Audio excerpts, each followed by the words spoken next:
everyone, welcome and welcome back to your channel. Basically today we are going to start with our unit 1 of botany second semester BSc, right? And your unit 1 is introduction to archegonids. Basically in this section of unit we are going to talk about properties of archegonids, bryophytes and their general features. Syllabus बताते time मैंने already बता दिया था कि इस बार हमें bryophytes के बारे में पढ़ना है. किन के बारे में पढ़ना है? ब्रायोफाइट्स के. तो ब्रायोफाइट्स का बेसिक इंट्रोडक्शन हम यूनिट 1 में ही देख लेंगे. और ये आर्कोगोनिड्स जो हैं ये भी ब्रायोफाइट का ही एक पार्ट होते हैं. फीमेल रिप्रोडक्टिव पार्ट होता है आर्कोगोनिड्स. ठीक है, तो हम उन्हीं के बारे में डिस्कस करने वाले हैं, right? So let's begin with today's video start करने से पहले थोड़ा सा बेसिक इंट्रोडक्शन देख लेते हैं. बेसिक इंट्रोडक्शन में हमें ये पता है कि ब्रायोफाइट्स प्लांट किंगडम में आते हैं, राइट? सो प्लांट किंगडम में आने में हम प्लांट किंगडम को दो बेसिक इंट्रोडक्शनरी पार्ट पर डिवाइड करते हैं. पहला होता है cryptogamia and second one is phanerogamia. Now cryptogamia and phanerogamia के बारे में हमें डिस्कस करना है. दैट इज़ कि बहुत इंपॉर्टेंट चीज़ होती है, भले हमारे सिलेबस की नहीं है, आउट ऑफ सिलेबस दी हुई है, बट बेसिक चीज़ें पता होनी चाहिए. तो हम लोग क्रिप्टोगैमी की बात कर रहे हैं. क्रिप्टोगैमिया के बारे में सबको पता है कि क्रिप्टो मीन्स होता है फॉल्स. क्या होता है? क्रिप्टो का मतलब होता है फॉल्स. ठीक है, क्रिप्टो का मतलब है फॉल्स, यानी कि ऐसी कोई चीज़ जो कि असल में प्रेजेंट ना हो. तो क्रिप्टोगैमिया का कहने का मतलब है कि ऐसी प्लांट जिनमें फ्लावर नहीं होते हैं. क्या नहीं होते हैं? फ्लावर नहीं होते हैं. तो उन प्लांट्स को हम क्रिप्टोगैमस कहते हैं. बेसिकली व्हाट हैपन्स कि यहाँ पर एक रेफरेंस और दिया गया है डिफाइन करने के लिए क्रिप्टोगैमिया कंडीशन को, और उस रेफरेंस को कहते हैं कि जो प्लांट्स होते हैं, क्रिप्टोगैमिया प्लांट्स होते हैं, उनमें रिप्रोडक्टिव ऑर्गन्स विजिबल नहीं होते हैं. क्योंकि अभी मैंने बताया कि फ्लावर क्रिप्टोगैमस में नहीं होते हैं, राइट? तो जब फ्लावर नहीं होंगे तो आपको पता है कि रिप्रोडक्टिव जो पार्ट्स होते हैं वो फ्लावर में अरेंज होते हैं.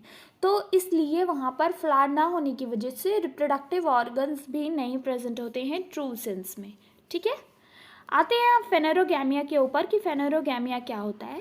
फेनेरोगैमिया एक ऐसे फ्लावर्स होते हैं या फिर प्लांट्स होते हैं जिनमें फ्लावर लाइक स्ट्रक्चर या ट्रू फ्लावर प्रेजेंट होता है. ठीक है, फ्लावर लाइक स्ट्रक्चर या ट्रू फ्लावर प्रेजेंट होता है. ठीक है, दोनों डिफरेंट चीज़ें हैं, इसको याद रखना है आपको. और ये क्या है कि इनमें जो रिप्रोडक्टिव ऑर्गन्स होते हैं वो फ्लावर के अंदर हमें प्रेजेंट होते हैं, या जो फ्लावर लाइक स्ट्रक्चर होता है उसके अंदर ये प्रेजेंट होते हैं. ठीक है, क्रिप्टोगैमिया पार्ट को हम तीन सब डिवीजन में डिवाइड करते हैं: थैलोफाइटा, ब्रायोफाइटा एंड टेरिडोफाइटा. इनमें से थैलोफाइटा वो स्ट्रक्चर्स होते हैं जिनमें thallus form of structures present होते हैं, यानी कि ट्रू स्टेम, रूट, लीव्स नहीं होती हैं. ब्रायोफाइटा आपको पता ही है, ब्रायोफाइटा को हम क्या कहते हैं? मॉसेस कहते हैं. ये जनरली ऑल ओवर सारे वर्ल्ड में हर जगह मिलते हैं, एक्सट्रीम कंडीशंस को छोड़कर. सबसे ज़्यादा ट्रॉपिकल रीजन्स में ये दिखाई देते हैं, on tropical trees and tropical sub landmarks. ठीक है, और टेरिडोफाइटा सबको पता है कि plant bearing, that is having a true crypto condition for seeds. ठीक है, और वहीं फेनेरोगैमिया को हम दो सब डिवीजन में डिवाइड करते हैं: एंजियोस्पर्म एंड जिम्नोस्पर्म. एंजियोस्पर्म में फ्लावर लाइक स्ट्रक्चर्स होते हैं, एंजियोस्पर्म में हमारे ट्रू फ्लावर्स होते हैं बेसिकली, और जिम्नोस्पर्म में हमारे फ्लावर लाइक स्ट्रक्चर्स होते हैं. तो ये सब डिविजन्स याद कर लेना कि फेनेरोगैमिया में क्या आता है और क्रिप्टोगैमिया में क्या आता है, राइट? अगर थोड़ा और डिटेल में देखें इस सब डिवीज़न को तो कुछ इस तरीके से ये सब डिवीज़न आता है. प्लांट किंगडम का अभी हमने देखा कि तीन सब डिविजन्स होते हैं: थैलोफाइटा पहला, दूसरा ब्रायोफाइटा और तीसरा टेरिडोफाइटा. थैलोफाइटा को हमने और 4 सब डिविजन्स में डिवाइड कर दिया. कौन कौन से सब डिविजन्स हो गए हैं? पहला है सीजियोफाइटा, ठीक है, जिनमें बैक्टीरियाज आते हैं. देन एलिगे, जिसमें स्पायरोगैरस सार्गेसम आता है. फंगस, जिसमें ईस्ट आता है, और लाइकेन, जिसमें परमेलिया आता है. तो ये क्लियर होना चाहिए कि एग्जाम्पल्स एक दो आप याद कर सकते हो, ठीक है। फिर हमारा जो फेनेरोगैमस का डिवीजन था जिम्नोस्पर्म और एंजियोस्पर्म वाला, उसमें एंजियोस्पर्म में मैंने बताया था आपको कि ट्रू फ्लावर्स होते हैं। तो एंजियोस्पर्म को हमने दो सब कैटेगरीज में डिवाइड किया, डाइकॉट फ्लावर जिसमें को हम सनफ्लावर इंक्लूड करते हैं, और मोनोकॉट जिसमें हम मेज इंक्लूड करते हैं। मोनोकॉट यानी कि सिंगल कॉटिलेडनस लीव, डाइकॉट यानी कि डुअल कॉटिलेडनस लीव। अगर आपको सबसे बेसिक इम्पॉर्टेंट एग्जांपल्स देखने हैं तो आप मोनोकॉट में राइस देख सकते हो और डाइकॉट में वीट देख सकते हो। अगर मैं यहाँ पर एक बेसिक सा डायग्राम आपके लिए राइस और वीट का बना दूँ तो राइस हमारी कुछ 1 मिनट,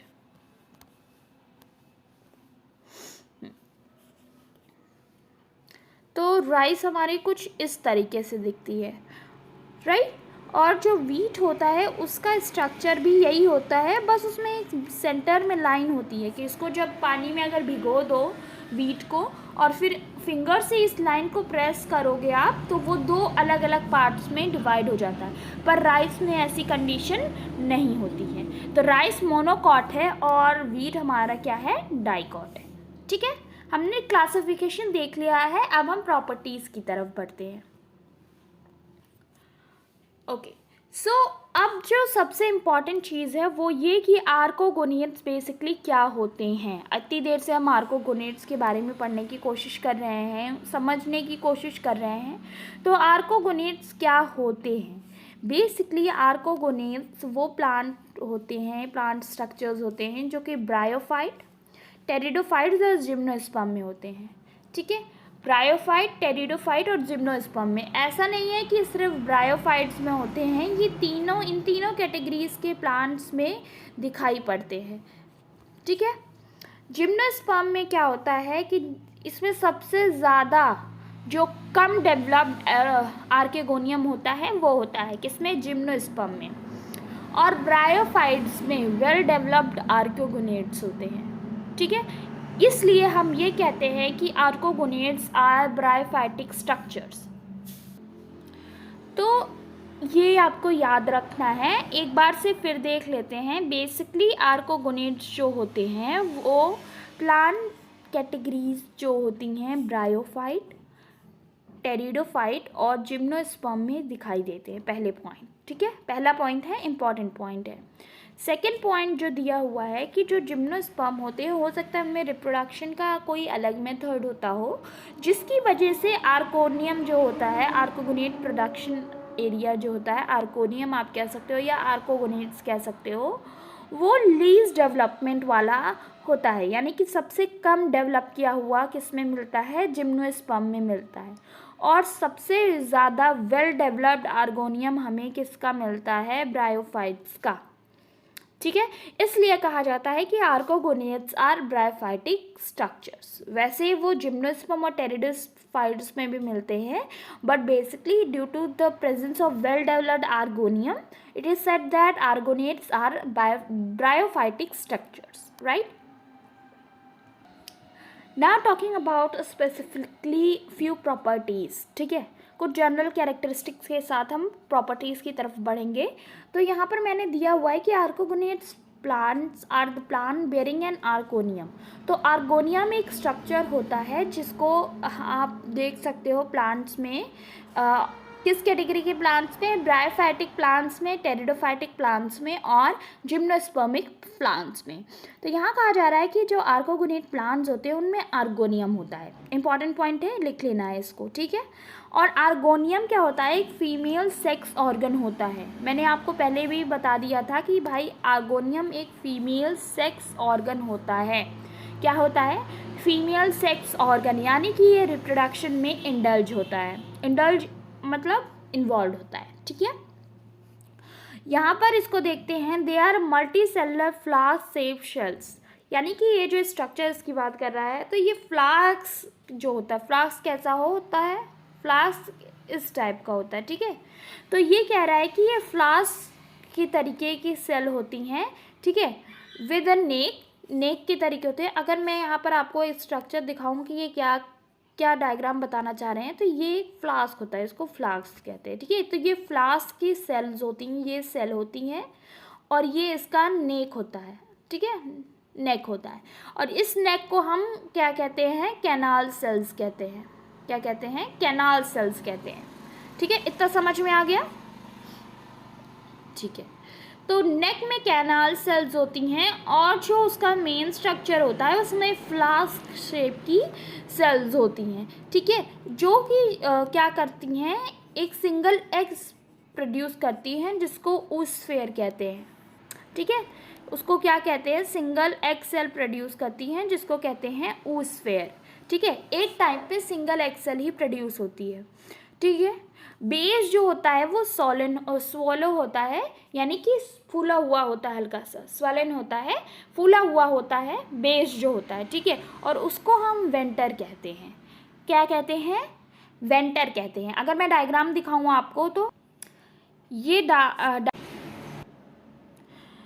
ये डायग्राम है आपका आर्कोगोनेट्स का। किसका, आर्कोगोनेट्स का है। जैसे कि ये फ्लास्क शेप की तरीके स्ट्रक्चर दिया हुआ है, ठीक है, ये फ्लास्क शेप का स्ट्रक्चर है। ये स्वॉलन एरिया है, जो यहाँ पर फूला हुआ एरिया है, जिसको वेंटर कैविटी हम लोग कह रहे हैं, ठीक है। ये नेक है उसका, तो यहाँ पर इसको कैनाल सेल्स कहते हैं, और यहाँ पर एग सेल का प्रोडक्शन होता है, राइट। ये बेसिक सा स्ट्रक्चर है, इसको देख लीजिए। यहाँ पर जो लास्ट चीज़ दी हुई है वो ये दी हुई है कि जो नेक की कैनाल सेल्स होती हैं वो डीजेनरेट हो जाती हैं। कब डीजेनरेट हो जाती हैं, जैसे धीरे धीरे हमारा आर्कोगोनेट मैच्योर हो जाता है। जैसे मैच्योर होने लगता है तो नेक्स्ट सेल की कैनाल सेल्स जो होती हैं वो क्या होती हैं, डीजेनरेट हो जाती हैं, ठीक है। यहाँ पर एक इम्पॉर्टेंट चीज़ दी हुई है कि जो आर्कोगोनेट का टॉप होता है वो 4 कवर सेल्स से कवर होता है, यानी कि 4 कवर सेल्स होती हैं जिनसे उसका टॉप आर्कोगोनियम का कवर होता है, ठीक है। और जैसे ही जेलेटिनाइजेशन होता है नेक्स्ट सेल का, वो डिसअपीयर हो जाता है, ठीक है। जैसे ही जेलेटिनाइजेशन होता है तो जो 4 कवर सेल्स रहती हैं वो डीजेनरेट हो जाती हैं, राइट। थोड़ा सा बेसिक इंट्रोडक्शन देख लेते हैं, जो कि बहुत ही इजी है आर्कोगोनेट्स के बारे में, जो कि दिया हुआ है। ऑलमोस्ट सारी बुक्स अभी तक मैंने जो देखी हैं ये सारे पॉइंट्स वहाँ से लिए गए हैं। तो जो आर्कोगोनेट्स हैं उनका ओरिजिन हमारा ये कहा जाता है कि ये ग्रीन एल्गी से ओरिजिनेट हुए हैं, ठीक है। और क्या किया जाता है कि ये 3 कैटेगरीज में इनको देखा गया है, ब्रायोफाइट, टेरिडोफाइट और जिम्नोस्पर्म में। ये आपको याद रखना है कि इनका ओरिजिन ग्रीन एल्गी से माना जाता है, और इनका किंगडम क्लासिफिकेशन के टाइम 3 किंगडम्स में इनको रखा गया है, ठीक है। बेसिकली एक हॉलो कंटेनर टाइप के तरीके ये एक्ट करता है, जो कि एक सेल को क्या करता है, हाउसिंग प्रोवाइड करता है, यानी उसको रहने की या सेफली रहने की कह सकते हो आप, सेफ तरीके से उसको रखने के लिए एक सेल को ये एज अ कंटेनर एक्ट करता है, ठीक है। जो एग सेल होता है वो क्या होता है, प्रिकर्सर होता है स्पोरोफाइटिक जेनरेशन का। स्पोरोफाइटिक जेनरेशन के लिए एज अ प्रिकर्सर काम करता है, ठीक है, क्या, एग सेल। नेक्स्ट पॉइंट जो है वो ये है कि archegonium is different into venter and neck cell. मैंने बताया था वेंटर डाउन एरिया होता है, जो स्वॉलन एरिया होता है उसको वेंटर कहते हैं इस एरिया को, और इस जो ये एरिया होता है ऊपर सिलेंडर टाइप का उसे नेक कहते हैं, ठीक है, ठीक है। अब आगे देखते हैं पॉइंट कि जो सेक्सुअल रिप्रोडक्शन होता है किसी भी आर्कोगोनेटिक प्लांट में वो हेट्रोस्पोरी शो करता है, ठीक है। इमर्जेंस ऑफ हेट्रोस्पोरी जो होता है वही सेक्सुअल रिप्रोडक्शन को इन्वॉल्वमेंट करता है किसी आर्कोगोनेट प्लांट में, राइट।